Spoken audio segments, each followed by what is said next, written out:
Last year alone, 53,000 New Zealanders moved to the land of milk and honey. So why? How much can Kiwis really earn, and are they any better off? In the second part of our mining series, cameraman Grant Finlay and I went to Karratha to find out.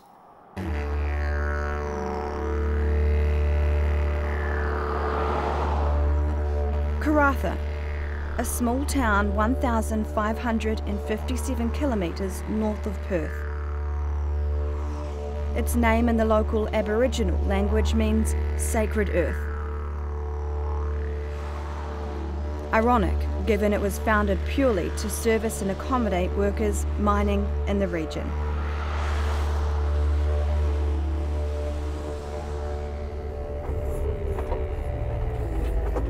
Brian Thompson is helping to transform this town into a city, albeit an Australian city. I just drive a loader and that's all I do. I backfill, we call sand on pipes, and then we just put dirt on top of them, and like I say, all I do is drive the loader. Just driving the loader pays $35 an hour, triple what he was earning in Kaitaia. Where we are is, you know, there is a job to be done, and to do that job you need the people. Brian is moving dirt to make way for sewage pipes. The basics in Karratha are still being built, and New Zealanders are doing it. We're looking at revising the centre city, widening the main street, putting in hotels, new shops, and generally building the whole city to it's actually, you know, a place where people want to come and live. Kiwi digger driver Ramon Winiata realised the opportunities here a year ago. At 63, he didn't want a job in the mines. He just wanted to save for his retirement. His wife works here too as a security guard. Together, they send home $10,000 a month. Everybody thinks there's mining jobs over here, but neither one of us work in a mine, but we still earn good money. You know, just as good as money as you do get in the mines anyway. People don't realise really what's here until they come here. I don't even think myself that people in Brisbane or Sydney and all these cities don't even know themselves what's here. But plenty of others from around the world do, and they're coming to fill any job they can. Hi, I'm Matt. I work in BP station and I got paid about $1,000 a week. Hi, I'm Rachel and I work at Just You and I earn $25 an hour. Hi, I'm Michael and I'm a baker at Subway and I get paid $1,300 per week. Kia ora, my name is Tangiora Hinaki and I work for a local radio station in the northwest and I make around about $35 an hour. The unemployment rate in the Pilbara is just 3.1%. Given there is little to do here but work, there's few people living in the area for anything else. There's another project that's being proposed by a company called API, which is another iron ore project, and they're going to build a new port on the other side of town. That project alone is set to create another 2,000 construction jobs. The latest Australian census shows 6% of the population in the Pilbara are New Zealanders. That's 3,600 permanent residents and then another 1,200 who fly in and fly out. Behind mining, construction is the biggest employer. But like mining, you will only get a job if you're qualified. There are jobs here, but do your homework. For myself, I had tickets of diggers, trucks, and loaders and forklifts and all that.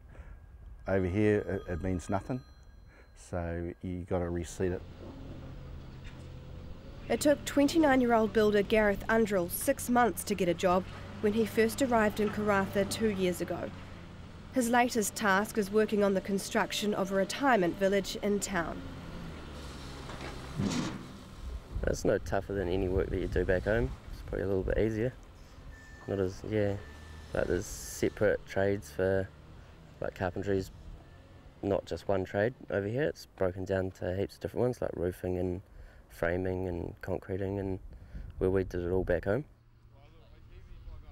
But if you stick with it, you're rewarded. Gareth's now a supervisor on this site. Very lucrative, very lucrative.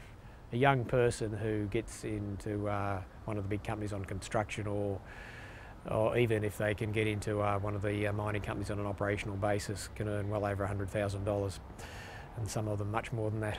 What sort of costs do you have? I have no costs up here. Nothing. Everything is paid for? Yeah. By who? By your employer. So they're paying what? Your rent? Food, accommodation, fuel, flights, everything. So the money you're making is savings? Yeah. Number 14?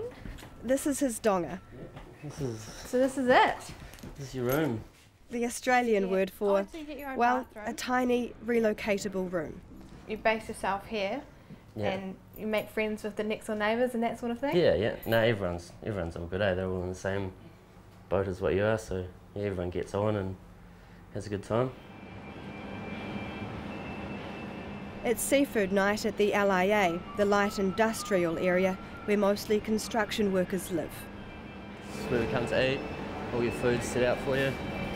Eat as much as you want and come back for seconds, thirds if you want.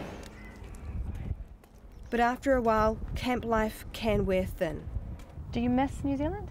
Yeah, definitely. What exactly? Oh, family and yeah, your lifestyle and that back home was a lot better. There's not much to do around the place here. You know, like we live a very, very quiet life. Like sometimes I'm working during the day and my wife works at night time, so we don't see each other very often. But that's the way it is. Gareth is lucky. He's young and has few commitments back home. For him, there's a social element to living here. Paul, is there any beers in your fridge? And while they were relaxed, I thought I'd ask these Aussie blokes what they thought about Kiwis taking their jobs. Well, it doesn't really bother me. There's a lot of jobs. There's obviously enough space. Plenty of space, enough to build a city. I think Karath will be busy for quite a few years to come yet, even if the world economy tanks.